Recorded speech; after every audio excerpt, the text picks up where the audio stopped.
This is Renal Tubular Disorders by yours truly. We're going over this today. I'm going to try and keep it simple and purely relevant to the sort of questions that you'll get on third and fourth year exam papers, because this has the opportunity to go into a little bit of a rabbit hole if you're not careful. So with that being said, we're just going through 4 main conditions, though as you'll see, this becomes a lot of these have subsections that we need to go into to just break them down, but don't worry. So however long this seems to be going on for, we are only going to be covering these 4 main components of renal tubular disorders. So here we have a lovely diagram of the renal tubule, which is what we're going to be discussing today. And as a group, renal tubular disorders are just a set of conditions that directly affect the various channels and systems within the renal tubular system. So that's the Bowman's capsule, primary convoluted tubule, loop of Henle, and distal convoluted.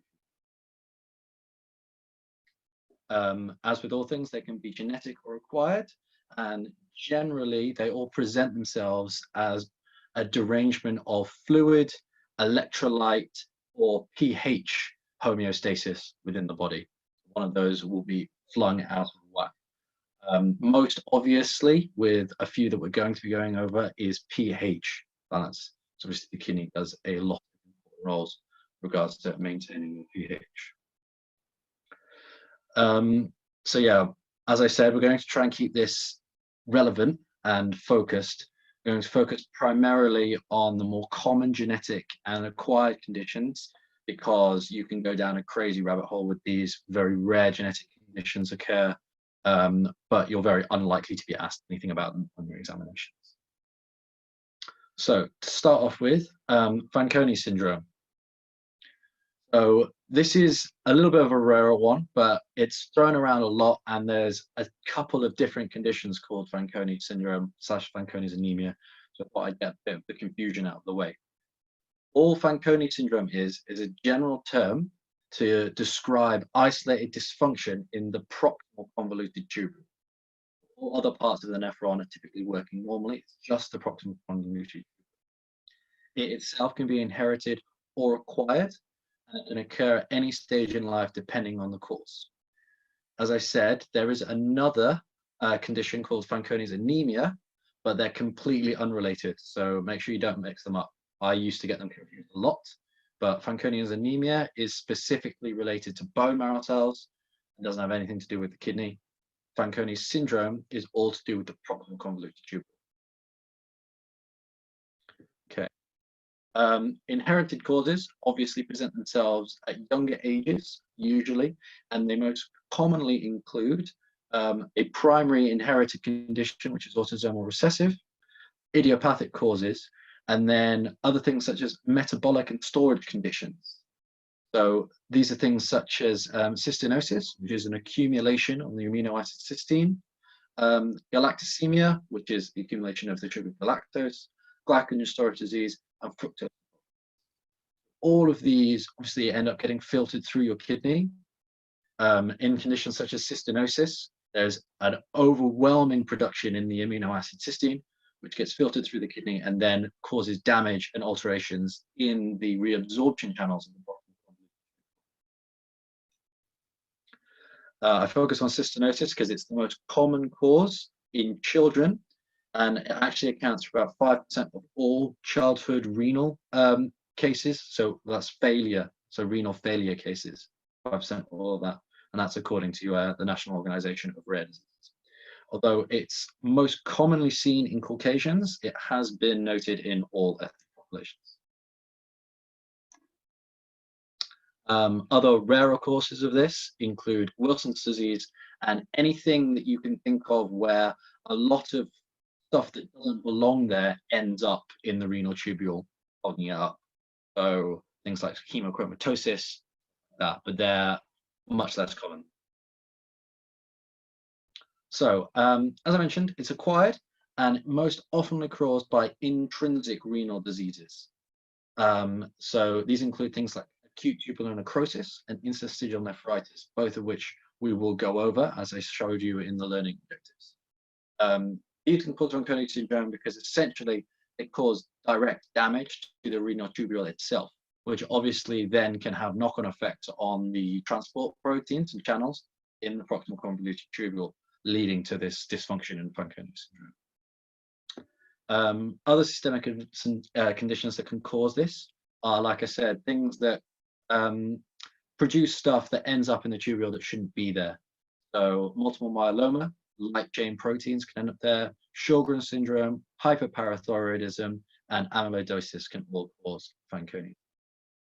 In each case, due to accumulation of various substances in the tubule. Drugs are also associated, and the main ones to remember are nasty chemotherapy agents like cisplatin, antiviral agents, and some antibiotics. And always sodium valproate basically causes doubt for some kind of drug-related adverse effect. Just put valproate down and you'll usually be right. Causes all kinds of things.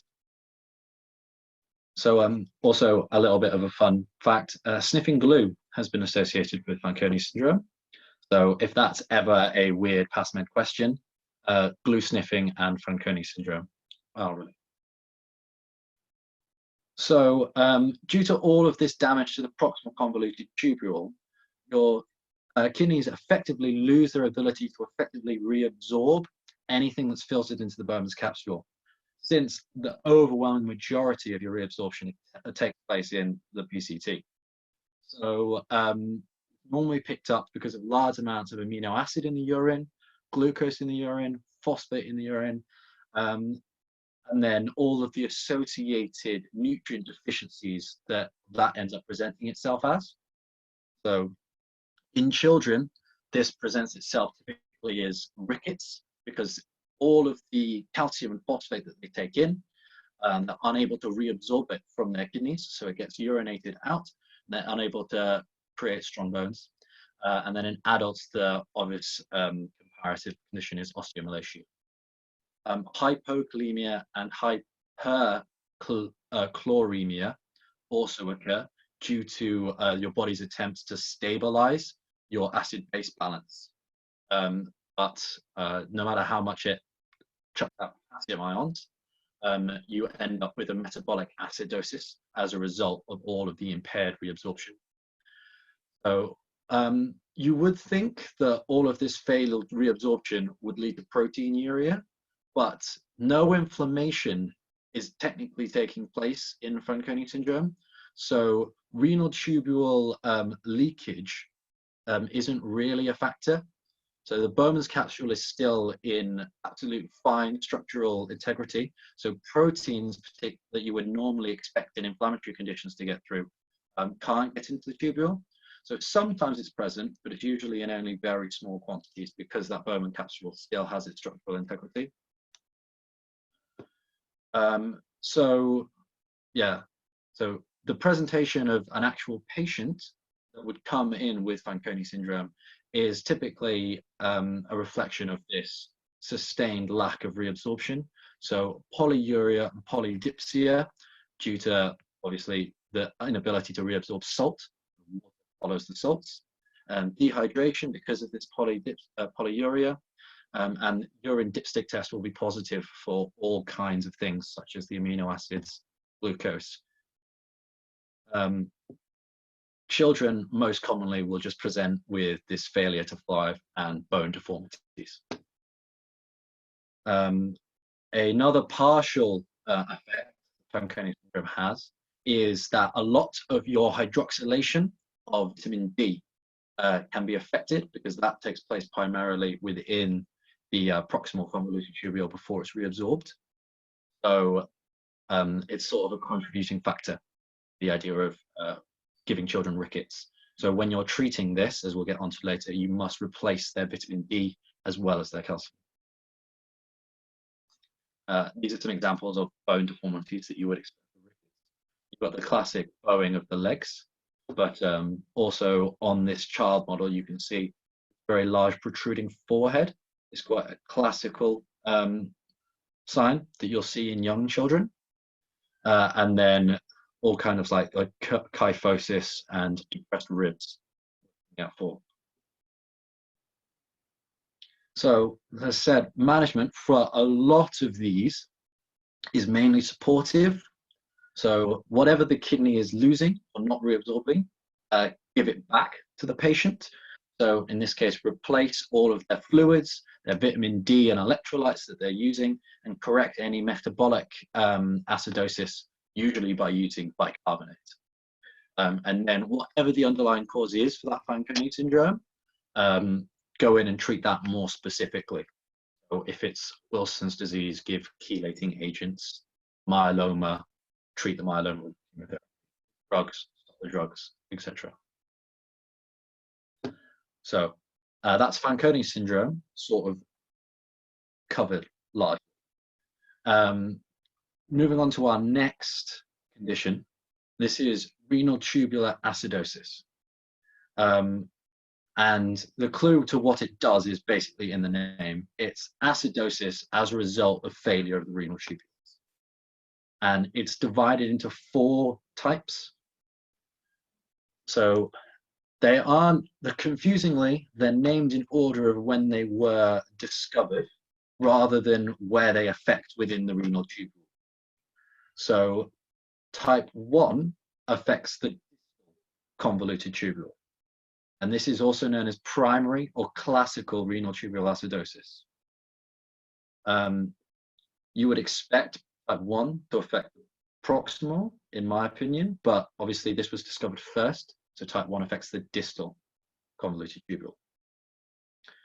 It most commonly results from genetic mutations that directly affect the distal nephron, and it has both autosomal dominant, common variation, and autosomal recessive inheritance patterns, which hit different genes. Because it's more common, I go into more detail on just the autosomal dominant gene here. And that directly affects a gene called SLC4A1, which codes for an anion exchanger channel in the distal convoluted tubule. So, and it's also in the collecting duct. This channel directly mediates the movement of bicarbonate ions in and out of intercalated cells, which sit in the distal convoluted tubule. The recessive mutation affects the hydrogen ATPase pumps, which are in the same cells, so the intercalated cells. And also, if you have a PASMED question that mentions acidosis and sensorineural hearing loss in child, it's almost always going to be recessive renal tubular acidosis, because this protein, this ion channel, is directly associated. So mutations in that will cause acidosis and sensorineural hearing loss. Type 1, as well as inherited, can also be acquired, with the most classical association being Sjogren's syndrome. And 40% of all Sjogren's patients will have type 1 renal tubular acidosis. That again is just because of changes in inflammatory mediators and systemic issues with the body. So all of this basically causes is the impairment of your body's ability to acidify urine. So the intercalated cells in the distal convoluted tubule secrete hydrogen ions usually to acidify urine and balance your body's pH. So the mutations in the ion exchanger channels and obviously the proton pump channels basically leads to an inability of bicarbonate to leave these intercalated cells. So during their standard process, they carry out reactions using carbonic anhydrase and make bicarbonate. But without these channels, that bicarbonate can't leave them. So they build up and build up the amount of bicarbonate ions that sit inside them and this raises the internal pH of the cell. So this leads to the inability of these cells to then release their protons, because it wants to hold on to all of their own protons in order to try their best to stabilize their own pHs. So this inability of bicarb to leave actually means that the urine becomes more alkali.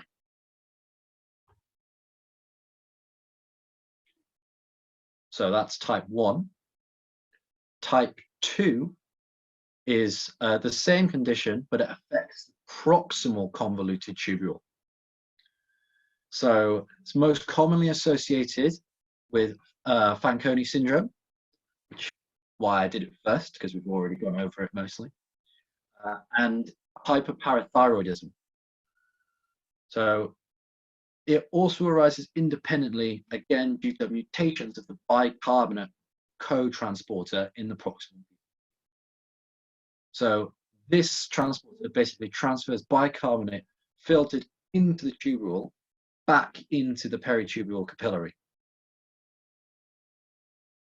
This inability to filter causes excess bicarb secretion in the urine, which, regardless of the normal functioning of the distal convoluted tubule, can't be corrected by the normal proton secretion. So you're essentially unable to absorb any of this bicarbonate that you're just urinating out of your system, which plays havoc with your acid-base homeostasis. Finally, sorry, second to last, type 3 renal tubular acidosis is just a combination of type 1 and type 2. So it's mixed proximal and distal dysfunction, with both the reduced reabsorption of bicarbonate in the proximal convoluted tubule and reduced hydrogen ion secretion in the distal convoluted tubule. So this is the worst of both worlds, really. This can lead to very profound acidosis. The body's ability to compensate is completely. So this is usually seen due to renal injury on top of a pre-existing Fanconi syndrome, such as in if myeloma has taken place. In isolation, it can be caused by carbonic anhydrase 2 deficiency, or if you take carbonic anhydrase inhibitors, because both of these block the metabolism of bicarbonate and intracellular carbonic acid. So it completely inhibits your kidney's ability to do their standard acid-base homeostasis. Finally, type 4 is just what we call hyperkalemic renal tubular acidosis. So like type 1, it affects the distal convoluted tubule, but type 1 causes hypokalemia because it causes a loss of a great amount of potassium ions in order to which replace the hydrogen ions in order to try and equalize the electrostatic charge of your urine. But in type 4, these potassium ions are unable to leave because sodium absorption is affected in the. So this normally is caused to issues with aldosterone production or resistances due to drugs or diabetes, all of which will influence sodium reabsorption. So potassium excretion itself, just as quick physiological recap, is directly dependent on sodium reabsorption due to this change in electrical charge I mentioned. So you need to be able to reabsorb the sodium ions, which are positive, in order to make your urine slightly negative, which then lets the potassium ions, which are also positive, flow into the urine. If you're unable to successfully reabsorb this sodium, your urine stays overwhelmingly positive. So not only can your potassium ions not get into the urine, but hydrogen ions are also repelled. They're positive too. So this actually then leads on to the acidosis because your kidneys aren't able to excrete the buildup of hydrogen ions that they produce.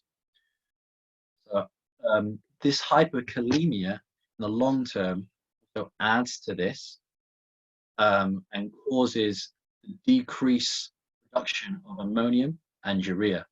So it actually slows down your whole uric acid cycle. This further reduces the urine's ability to buffer and thus further impairs acid secretion.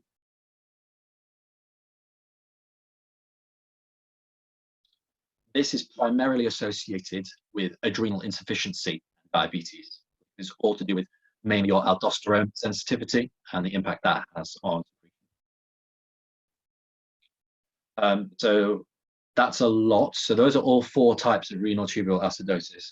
I just brought up this diagram really quickly to basically go back over each one and make sure we know exactly where all of the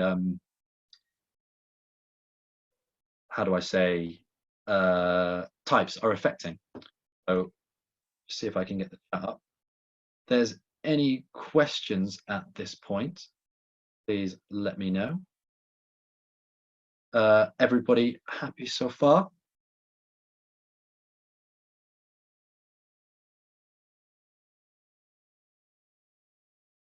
Yep.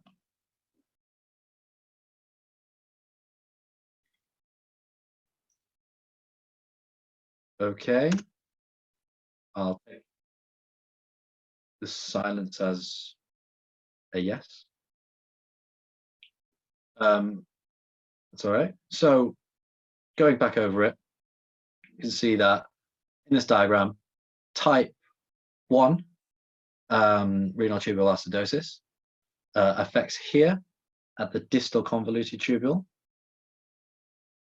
and is all about the shift of bicarbonate into urine, sorry, out of urine, out of the intercalated cells, and the hydrogen ions into urine. Proximal convoluted tubule is where renal tubular acidosis type 2 takes place, and is all about reabsorption of bicarbonate. Type 3 occurs across all of it, and type 4 again is primarily dependent on this aldosterone mediated sodium reabsorption in the distal convoluted.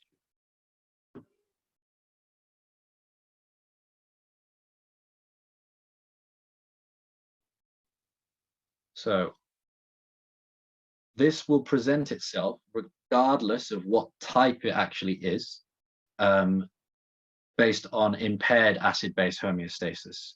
So all patients will present with a low arterial pH, low serum bicarb, hyperchloremia, and a normal anion gap, because they can't secrete the hydrogen, so that all evens out to give them a normal anion gap. They will have a very low arterial pH. So this is usually picked up on lab findings, because for it to become obvious on clinical examination, the acidosis has to get very bad, and typically these are picked up fairly early due to issues with urination, things like that. But if you do present, it'll be with your classic customary breathing, full-blown acidotic picture, delirious, vomiting, all that kind of. In children, if they get this early on from genetic causes, the signs are again typically failure to thrive and rickets. As I said again, presentation of type 1 is very commonly associated with this sensory neural hearing loss on exam questions.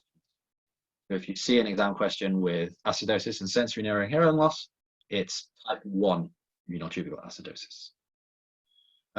Other than that, patients with it will often present with a history of renal calculi or muscle weakness due to the hyperkalemia or the excessive amounts of salt in the urine, which leads to the calcular formation. So management, again, stop any drugs that you think might be contributing to this issue, and fix any obvious problems which could be contributing, such as urine obstruction. Stop any, if they're type 4 query, stop any aldosterone antagonists, that kind of thing. and then moving on from that, regardless, just stabilize that arterial pH, normally done by giving bicarbonate, or sodium citrate citric acid solution. In type 4, however, you must be careful, in all types other than type 4, be careful when you replace this bicarbonate, because you've already got a hypokalemic state due to the loss of the potassium in the urine. When you give bicarbonate, this can cause a further shift of potassium into the cells. So you may worsen the hypokalemia if you don't manage it carefully. So potassium should always be given alongside in most cases and carefully managed according to UNEs. Also, going further, once you've identified your causes, if type 4 is present, you should focus on correcting the hyperkalemia first over the acidosis. Because once this hyperkalemia is corrected, the normal urine acid-base buffer will be able to take over and will help correct the acidosis. So since it's normally due to adrenal causes, replacement of steroids, such as using fludrocortisone, is pretty much the mainstay of management.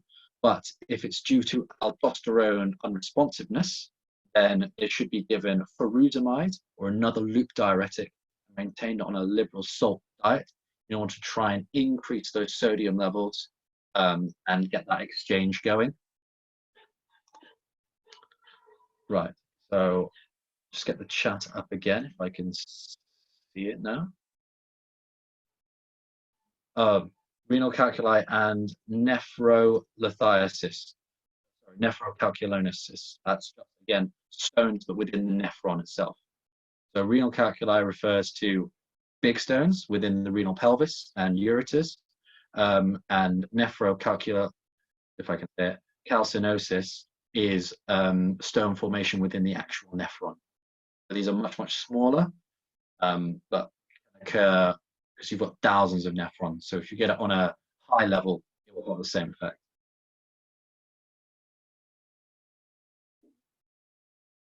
Okay, so next up we have acute tubular necrosis. So this is renal failure caused by ischemia or toxic injury to the renal tubule epithelial cells directly. So this injury results from in cell death and then detachment from the basement membrane, which blocks the tubule and causes dysfunction. You can think of this as all of the other ones typically affect the function of the cells, so the movement of ions in and out, and what that impact has on homeostasis, whereas acute tubular necrosis is just directly killing off the cells. Obviously, all of the functions that previously did no longer happen, and that's the impact. So the actual mechanisms of acute tubular necrosis are normally overlapping and quite complex, so it's normally difficult to exactly nail down precisely what's caused. But normally a history of something like hypotension, fluid depletion, or exposure to nephrotoxic agents will be present, or all of those in combination. It's largely split, the causes of this anyway, into three main groups. So we've got ischemia, which affects the tubular cells, exogenous toxins, which are drugs and things that you've taken in, and those are directly toxic to the cells, or endogenous toxins, which build up within the body and cause damage to the cells themselves. So looking at ischemia, these are the things you would normally expect. So systemic hypoperfusion as a result of things such as trauma, dehydration, or burns, or specific local hypoperfusion due to issues during renal transplant, direct renal surgery, renal artery thrombosis, or aortic dissections occurring at the level of the renal arteries. Exogenous toxins, as I said, things such as drugs, they generally cause this damage by inducing intrarenal vasoconstriction direct toxicity or tubular obstruction in some arrangement or another, either together or separately. The main ones to remember are aminoglycosides, antibiotics, amphotericin, poisons such as ethylene glycol, and chemotherapy agents like cisplatin. NSAIDs are the bane of all renal patients. They cause essentially every renal problem in one form or another. So, or if you see a renal patient on NSAIDs or someone you think has a renal problem on NSAIDs, always stop their NSAIDs. Radio contrast medium and bacterial toxins can all cause. Finally, your endogenous toxins. These are the things that result from systemic inflammatory problems that then get into the tubule and cause direct toxicity to the cells. So prime examples are heme, which once build up from problems such as rhabdomyolysis or hemolysis, can cause this kind of direct toxicity to the cells. Uric acid from gout, or again, myeloma light chains, which will all kinds of kidney problems. So once a patient has this kind of insult, so this immediate, like local ischemia, systemic ischemia, or some kind of toxin, they will go through 3 phases over this course of acute tubular necrosis. And it's important to remember that every patient will have a different threshold over at which each of these phases occurs. So one patient might go for 5 minutes with a systemic ischemic episode causing hyperperfusion and go into very profound tubular necrosis. But other patients will go for 10, 20 minutes, like extended periods of time with this hyperperfusion. Needs will come out with relatively minor damage. So this is all very relative. But you'll typically go through this initiation phase. So this is where the injury to the tubular epithelial cells has just been caused. So you've got some ischemia or nephrotoxins that's going on, but the actual like damage to all of the cells hasn't been established yet. You can think of it as sort of timer going on. So the longer that ischemia takes place, the more cells are going to die, and then you'll have an established area of damage. But here, the time is still kind of ticking. So you could cut that off, prevent further damage to the cells, and potentially stop a full-blown episode of acute tubular necrosis here. It will basically follow the path of the GFR acutely dropping, with a sudden increase in your serum creatinine and urea as your tubule is no longer able to filter these. And as I said, if you can catch this early, the acute tubular necrosis is usually preventable at this stage. And this primarily within a hospital setting, this kind of thing will take place. Then once your injury is established, your endothelial cells necrose, slough off into the actual tubule, and this is what causes the extended damage of the actual acute tubular necrosis, and is when we enter. So this causes inflammation in the tubule itself and increases the tubule permeability. So there's sustained severe reduction in the GFR because your tubule just can't contain any fluid, it's just leaking everywhere. And it'll normally hover about 5 to 10. This is the sort of phase that if it gets bad enough, patients will need to be put on renal replacement therapy in order to manage this condition, allow that kidney to keep working. And then because filtration rate is so low, the urea and creatinine will continue to rise, and oliguria will usually be present. All of this culminates in the nephron's ability to do what the nephron needs to do, is remove waste, and so that results in fluid retention. You end up with widespread edema, electrolyte imbalances, and metabolic, which, depending on the extent of the injury and the patient's ability to recover, will last from a couple of days to up to a month or beyond. And this is important because based on how long this phase lasts is your main marker for prognosis. So if they're not starting to improve after a couple of weeks, you can guess that their renal function probably isn't going to climb particularly high after this episode. After maintenance phase, we enter recovery phase. Tubular function is slowly restored and is characterized by an increase in urine volume, particularly if oliguria was present at the beginning. So this is interesting. So if you see patients that go into this recovery phase after going through a maintenance phase, their urine output goes off the charts. Like maybe 2 days previously, they were urinating 5 ml an hour, something absolutely tiny, or they were on RRT, renal replacement therapy, and you they start to get better. You switch them off the filter and put a catheter in them again.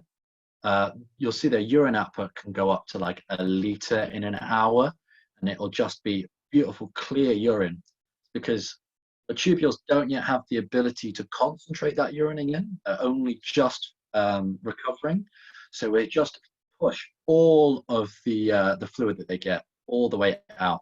You see this massive rise in urine output, which will then slowly drop again over the remaining weeks until it returns to a normal level. So presentation and management. This is a bit of a weird one because nobody really ever walks into hospital with just acute tubular necrosis. That makes sense. It's pretty much always the result of another condition that has direct insult to the cells. So it's usually asymptomatic because of that, or they're on the hospital bed with something else that's very wrong with them, such as full-blown sepsis, and that's what you're treating initially. So you don't notice this acute tubular necrosis. But it's essentially an AKI. It's just an intrinsic AKI. So, you have pre-renal, post-renal, and intrarenal AKI. This is one of the main causes of intrarenal AKI. So it will present like that. So you'll typically have problems such as metabolic acidosis and hyperkalemia again. And the patient will normally have a history of some kind of renal or systemic insult, or they'll be on renal toxic drugs, which will definitely be management here, again, is supportive with specific therapy underlying whatever it is that's caused the problem.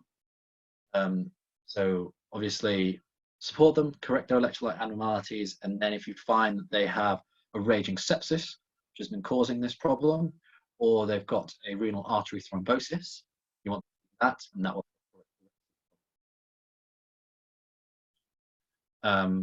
Right, so we're now on to our fourth and final condition for the day. So how are we doing so far? Any questions for me?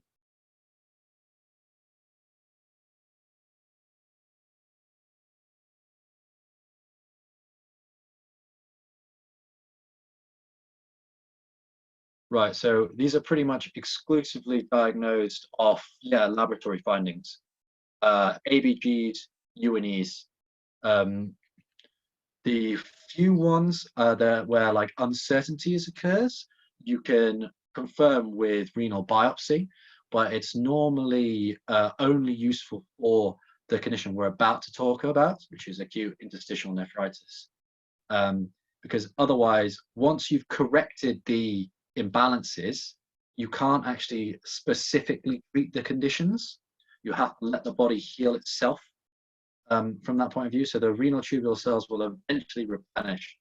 So you just remove whatever it is that's caused the problem, and then the renal tubules will heal.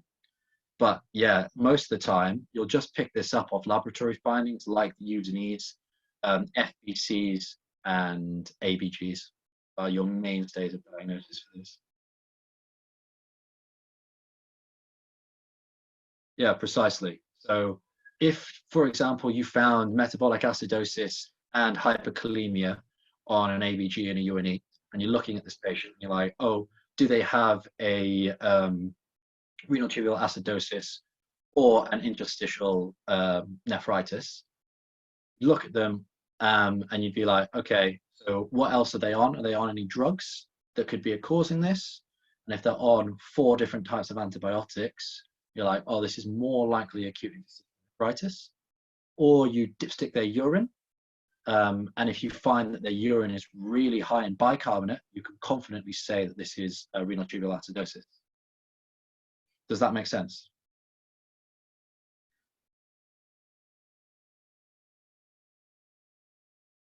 Brilliant. All right, so carrying on. This is acute interstitial nephritis, is acute inflammation of the renal tubular interstitium. So it's the interface between where the capillary and the tubule itself run parallel to each other. So this gets inflamed and is commonly mediated by hypersensitivity reactions, usually to medications. So this is particularly in the Western world and developed world, almost exclusively due to medications, most commonly causes it. Autoimmune diseases and infections can also cause it, but are less common. So as I said, medications are the big cause, and there are over 250 different drugs that are known to cause this. Basically, if you can think of a drug, it can probably cause acute nephritis. One of those. Every patient will react slightly differently to this, and some will be fine on drugs which are classed as very high risk interstitial nephritis, some which are very low risk for it will obviously flare up. The common ones, which are worth remembering, are your really powerful antibiotics such as rifampicin, strong beta-lactamases such as carbapenemone antibiotics, and then your standards like penicillin. Fluoroquinolones like ciprofloxacin also quite frequently cause it. Proton pump inhibitors, NSAIDs as always, and immunotherapy agents. So the 2 go-tos where you'll never be wrong if you're asked what drugs cause renal problems are NSAIDs and immunotherapy agents, chemo agents, will always cause renal problems. So inflammatory diseases, main ones associated are sarcoidosis, Sjogren's syndrome, and then IgG related disorders. So anything that's antibody mediated. And from an infected point of view, this is also still quite an important cause of acute interstitial nephritis, particularly if you do any work overseas and that and see kidney problems. Infections do account for about 50% of all cases of this in developing nations. So main bacteria and viruses that you want to remember are mycoplasma, beta hemolytic strep, syphilis, and then your cytomegalovirus, Epstein-Barr virus, so you're like mononucleosis, and HIV is big, all likely causes of this condition. So what does it actually do to you? Why is it bad? It's an antibody-initiated, cell-mediated injury to, like I said, that lining between the tubule and your capillary. So kidney biopsies, as I was saying, this is the only one which is confirmed by kidney biopsy, show interstitial edema and inflammatory infiltrates with various numbers of inflammatory cells, such as your eosinophils, lymphocytes, mast cells, and plasma cells. Just your classic mass immunoresponse along that area. So this is a trigger for nephrotic syndrome. Because of this large amount of inflammation, your tubules become very porous. The bone capsule gets affected and proteins can leak into your tubule. So you end up with quite large amounts of proteinuria with acute nephritis.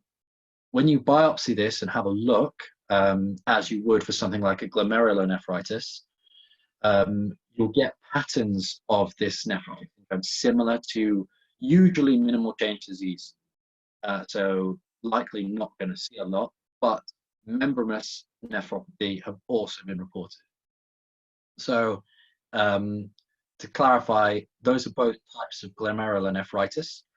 Haven't touched on during this talk at all, because I'm focusing solely on tubular disorders. If at some point in the future you would like to go through types of glomerular disorders and glomerulonephritis, please let paramedics know. I'm sure we can do something, but they are technically distinct. In this case, because of the inflammatory production, it has a similar effect of creating that porous tubular membrane, and that allows the protein to leak in, proteinuria. Though it's usually a hypersensitive reaction, as I said, to drugs, the classic associations of rash, fever, and eosinophilia are only present in about 10%. So sometimes, usually you'll find one, so they might have a rash, they might have a fever, they'll classically have an eosinophilia on raised on FBC, but having all three together almost never shows on initial presentation. So again, this is one of those causes of intrinsic AKI, but they'll often present with a normal urine output. It does make it quite hard to spot initially. So they'll usually have a history of polypharmacy. So I've put here past med because this is a classic question of trying to differentiate causes of AKI. So if you've got an inflammatory picture and they've got a large history of medication, it will almost always be acute interstitial nephritis as the cause of your proteinuria over a glomerulonephritis or other inflammatory condition. From an exam question point of view, this polypharmacy or large medication history is a real buzzword for acute interstitial. Alongside this, they might also have systemic signs of systemic inflammation like that fever or the rash, but often not. Big diagnosing factors here are urine dip and kidney biopsy.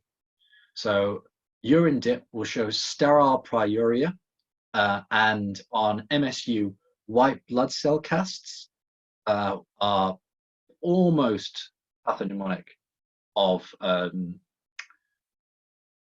this, but you won't always see them, but if you do see them, it's definitely nephritis.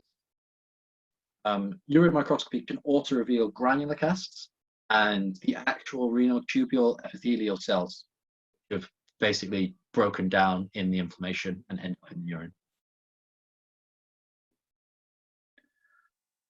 As I said, heavy proteinuria is often present and suggests the presence of nephrotic syndrome. But if the patient has this nephrotic syndrome, but is not taking NSAIDs or any other high-ranking drugs that you would associate with acute interstitial nephritis, investigate other causes first, diabetic nephropathy. And the definitive diagnosis for this is kidney biopsy. Though if you found white cell casts on MSU, you would probably be happy to go about treating this as acute nephritis, if not kidney biopsy. However, Sorry. if you are oh, hello? Can you say that last bit again because you cut off a little bit? Oh, about white cell casts.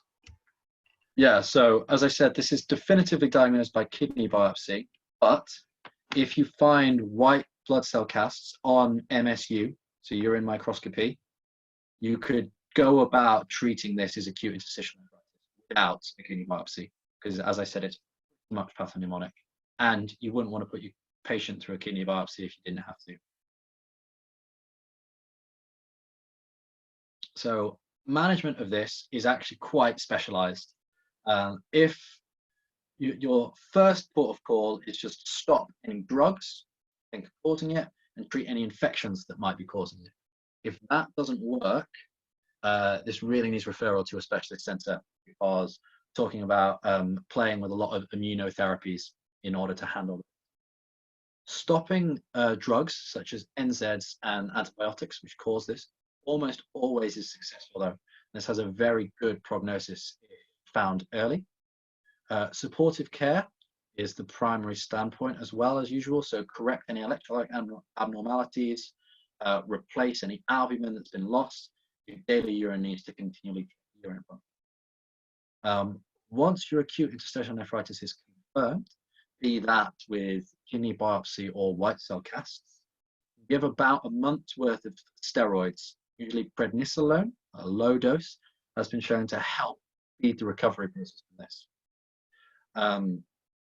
If not caught early, this can permanently destroy nephrons within your kidney. So if this is allowed to go on for a prolonged period of time, or a particularly acute severe episode takes place, this can end up requiring either temporary or long-term hemodialysis. And that is all of the conditions that we're going to talk to today. So I've got a little quiz for us to do to recap all of that. I know that was a lot, but please let me know, everybody feeling okay? Any questions before we carry on? Okay.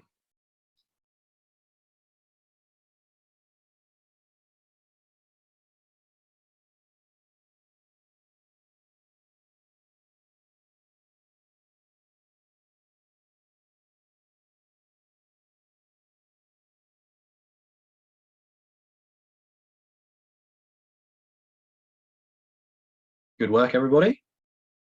So I've tried to keep the time limit really quick on these just to make you work.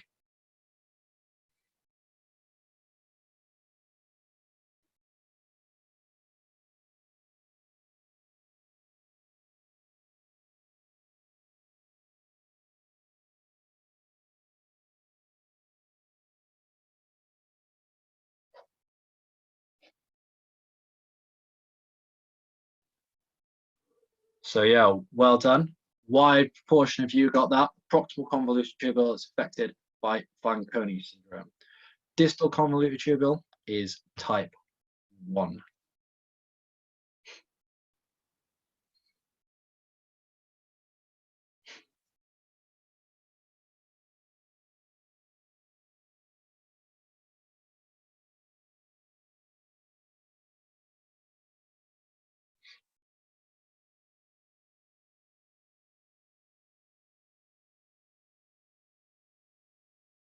Well done. Good work, everybody. That was a bit of a curveball, that one. So we're doing kidney disorders. Thought quick recap on indications for dialysis would be useful. All of the rest are correct apart from rhabdomyolysis. So well done for the two of you that did that. Probably should have given you a little bit of time on that one. But remembering hyperkalemia, uremia or clinical presentation of uremia, so uremic encephalitis, acidosis, are all indications for dialysis. Rhabdomyolysis is not, although you may treat rhabdo with dialysis, that is due to complications of it, such as hyperkalemia, which you use dialysis for. All right, our friend Mr. Pigeon is still winning at the moment.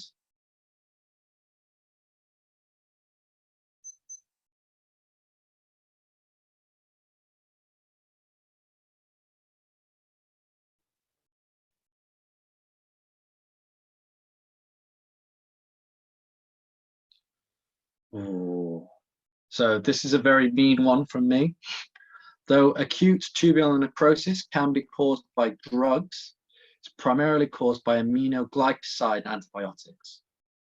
Acute interstitial nephritis is the one that is caused by 250 different drugs, one of which are the ciprofloxacin antibiotics.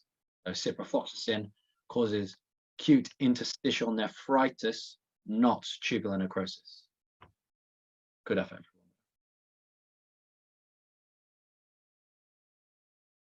Richard has taken the lead. Last question.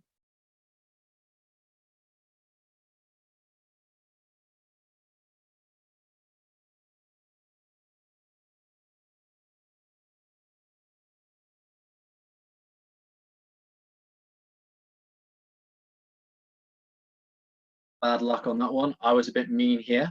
So Treponema pallidum is the bacteria that causes syphilis, which is, as I listed before, one of the causes of infective acute interstitial nephritis in developing nations.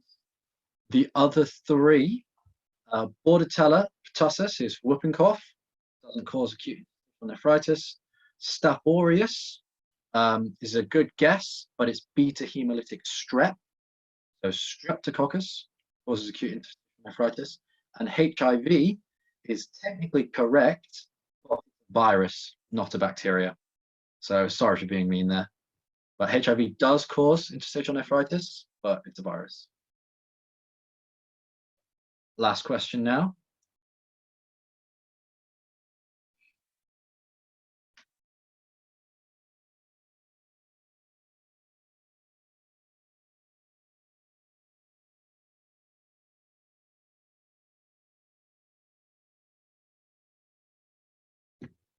Well done, well remembered, everybody. Is cystinosis, so that accumulation of the amino acid cysteine, which causes the massive accumulation in the tubule and dysfunction of the. Okay, now that's it for teaching today. If you don't mind, I'm just going to put a quick link in the chat now for the Paramedic Survey Monkey. I really appreciate it if you guys could fill it out. Let me know how you found the teaching today. It's really useful for me, so I can improve and make these PowerPoints better for you, make it a little bit more engaging. But otherwise, thanks very much for your attention, and I really hope it was useful.